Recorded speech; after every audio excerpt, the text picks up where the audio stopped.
Hi అండి. అందరికీ నమస్కారం. Welcome to my channel. ఈ వీడియోలో ఏపీ ప్రభుత్వ ఉద్యోగుల మరియు పెన్షనర్ల పీఆర్సీ మరియు ఐఆర్‌స్ విడుదల సంబంధించిన తాజా సమాచారం గురించి ఈ వీడియోలో తెలుసుకుందాము.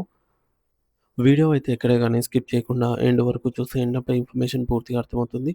అలాగే వీడియో చూస్తున్న ప్రతి ఒక్కరు వీడియోకి లైక్ చేయండి ఫ్రెండ్స్.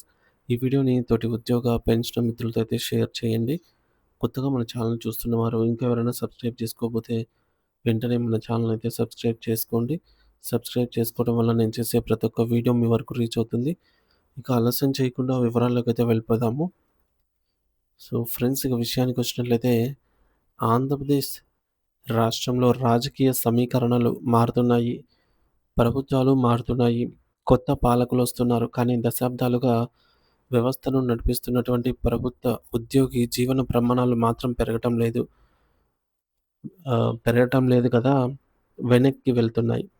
పీఆర్సీ నివేదికలు ఇవ్వటంలో మరియు మధ్యంతర భృతి ఐఆర్ ప్రకటించడంలో ప్రభుత్వం చూపుతున్న జాప్యం అనేది కేవలం కాగితాల మీదనే జరిగే ఆలస్యం మాత్రమే కాదు. అది లక్షలాది కుటుంబాల ఆర్థిక పునాదులను కదిలిస్తున్న ఒక పెను సంక్షోభం. ఒక ఉద్యోగికి రావాల్సిన హక్కులను సకాలంలో అందించకపోవడం అనంటే వారిని ఉద్దేశపూర్వకంగా ఆర్థిక ఇబ్బందుల్లో నెట్టడమే అవుతుంది.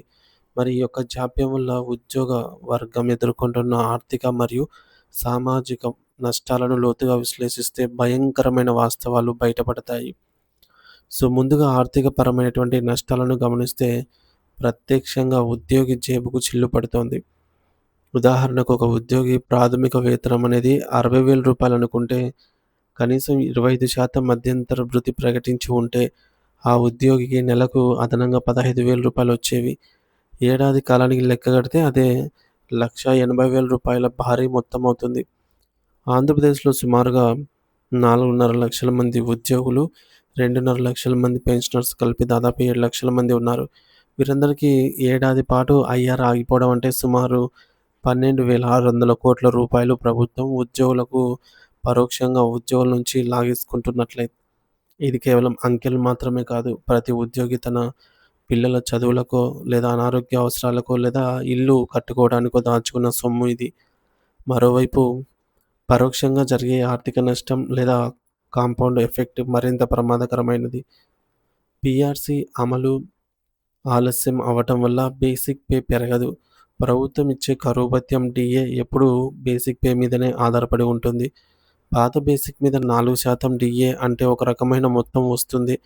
అదే పీఆర్సీ తర్వాత పెరిగిన కొత్త బేసిక్ మీద అదే శాతం 4% అయితే డీఏ లెక్కిస్తే వచ్చేటటువంటి మొత్తం చాలా ఎక్కువగా ఉంటుంది. అంటే ఉదాహరణకు రూ. 60,000 బేసిక్ పే మీద 4% డీఏ అంటే రూ. 2,400 అవుతుంది. అదే పీఆర్సీ తర్వాత బేసిక్ పే 7,500 అయితే వచ్చే డీఏ రూ. 3,000 అవుతుంది. సో మరి ప్రతి 6 నెలలకు ఉద్యోగి యొక్క జీవితాంతం కోల్పోయే ఈ యొక్క వ్యత్యాసాన్ని లక్షల్లో ఉంటుంది. సో ఈ వ్యత్యాసం ఎప్పటికి రాదు కాబట్టి ఇది ఉద్యోగికి జరిగే తీరని ద్రోహం అవుతుంది. రిటైర్మెంట్ ప్రయోజనాల విషయంలో ఈ నష్టం ఊహాతీతం. అంటే పెన్షన్ అనేది ఒక ఉద్యోగి తన సర్వీస్‌లో చివరి 10 నెలల సగటు బేసిక్ పే మీద ఆధారపడి ఉంటుంది. సో పీఆర్సీ రాకుండానే ఉద్యోగి రిటైర్ అయితే ఆయనకు రావాల్సిన పెన్షన్‌లో నెలకు సుమారు 5,000 నుంచి 10,000 వరకు కూడా తక్కువ వస్తుంది. ఇక రాబోయే 25 ఏళ్ల పెన్షన్ కాలంలో ఇది సుమారుగా 15,00,000 నుంచి 20,00,000, 30,00,000 నష్టం. అలాగే గ్రాట్యుటీ, లీవ్ ఎన్కేష్‌మెంట్ వంటి ప్రయోజనాలు కూడా బేసిక్ పే పెరగకపోవడం వల్ల భారీగా తగ్గిపోతాయి. కేవలం జీతం ఆలస్యం అవ్వటం వల్ల రిటైర్ అయ్యే సమయంలో ఉద్యోగికి దాదాపు 20,00,000 వరకు కూడా నష్టపోయే అవకాశం అయితే ఉంది. నిత్యావసర వస్తువుల ధరలు ఆకాశాన్ని తాకుతున్నటువంటి ఈ రోజుల్లో స్తంభించిన జీతంతో బతకడం అంటే యుద్ధం చేయటమే. మరి 2018 పీఆర్సీ తర్వాత గడిచిన 7 ఏళ్లలో బియ్యం ధర కిలో రూ. 25-60 చేరింది. అలాగే గ్యాస్ సిలిండర్ ధర 400-900కు దాటిపోయింది. స్కూల్ ఫీజులు రెండింతలయ్యాయి. ఇంటి అద్దెలు 80% పెరిగాయి.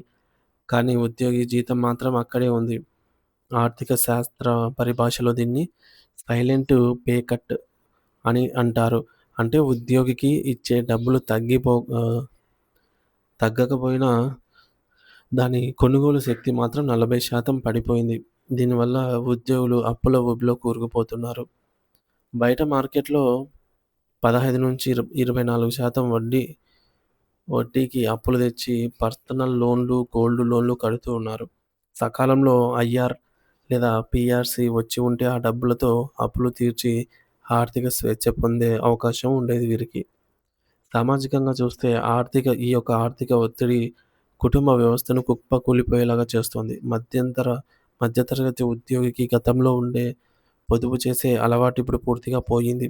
పిల్లల పెళ్ళిళ్ళు, సొంత ఇల్లు అనేవి నెరవేరని కలగా అయితే మిగిలిపోతున్నాయి. ప్రభుత్వం ప్రభుత్వంలో పనిచేసే టీచర్లు తమ పిల్లలను ప్రైవేట్ స్కూళ్ళలో చదివించలేని పరిస్థితి. ప్రభుత్వం డాక్టర్లు కార్పొరేట్ హాస్పిటల్‌లకు వెళ్ళలేని ఆహ్, దుస్థితి ఏర్పడింది. సమాజానికి సేవ చేసే సైనికుడికి కడుపు నిండా తిండి లేకపోతే ఎలా ఉంటుందో, అప్పుల బాధలో ఉన్న ఉద్యోగి కూడా ప్రజా సేవపై దృష్టి పెట్టలేడు. ముఖ్యంగా మహిళా ఉద్యోగులపై ఈ ఒత్తిడి రెట్టింపు అవుతోంది. ఆఫీసు పనితో పాటు ఇంటి అవసరాల కోసం సరిపోని జీతంతో సర్దుబాటు చేయకపోవడం వల్ల వారికి మానసిక ఆందోళనలైతే పెరుగుతున్నాయి. ఉపాధ్యాయ వృత్తి విషయానికి వస్తే, సమాజ నిర్మాతలైనటువంటి టీచర్లు నేడు ఆర్థికంగా కృంగిపోతున్నారు. ఒక గ్రామీణ ప్రాంత టీచర్ తన జీతంలో అద్దెకు, ప్రయాణ ఖర్చులకే సగం డబ్బులు ఖర్చు చేయాల్సి వస్తోంది. బోధన కంటే ఎక్కువగా సర్వేలు, డేటా ఎంట్రీల పనులతో వారిని ప్రభుత్వం ఒక ఆపరేటర్లుగా అయితే మార్చేసింది. దీనివల్ల వృత్తిపై గౌరవం తగ్గిపోవడమే కాకుండా విద్యా వ్యవస్థ నాణ్యత కూడా దెబ్బతింటోంది.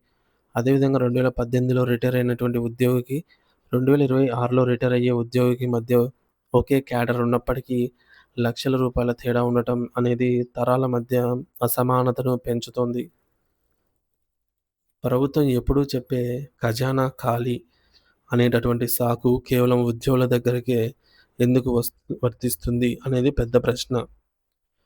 ఉచిత పథకాలకు, సంక్షేమ కార్యక్రమాలకు వేల కోట్ల రూపాయలు ఖర్చు చేసే ప్రభుత్వము రాష్ట్రాన్ని నడిపించేటటువంటి ఉద్యోగికి జీతాన్ని పెంచడానికి మాత్రము భారం అనేటటువంటి భావించడం సరికాదు. సో, ఉద్యోగి భారం కాదు. ప్రభుత్వ యంత్రాంగానికి వెన్నెముక లాంటివాడు.